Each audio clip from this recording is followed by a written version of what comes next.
Welcome to the Slop Farm. Enjoy the video.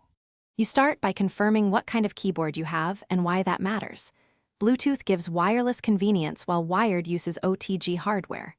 Charge the keyboard or install batteries so pairing won't fail mid-step. If you're using a wired model, plug the correct OTG adapter into your phone now. It creates the physical bridge. Once done, put the keyboard into pairing mode or connect the adapter so your phone can detect the device and move to the next stage. You'll handle the middle steps differently depending on connection type. For Bluetooth, open Settings and turn Bluetooth on. Scan until the keyboard name appears, tap it, and confirm any PIN shown. This verifies identity and secures the link. For wired keyboards, plug into the adapter then the phone.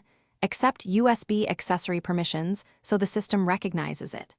Make sure to set the physical keyboard layout in language and input to match your keyboard. This ensures keys map correctly and function keys behave as expected. You finish by testing the keyboard in a simple text app and validating special keys like volume, backlight, and function rows. If characters are wrong, change the layout or language to match the physical keyboard. This resolves swapped symbols or missing accents. Make sure repeat delay and key repeat are comfortable in settings.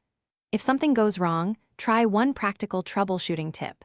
Reboot your phone, unpair and repair, check keyboard charge or batteries, and if wired, swap the OTG adapter to rule out a bad connector. Thanks for watching. Consider subscribing if we helped you today.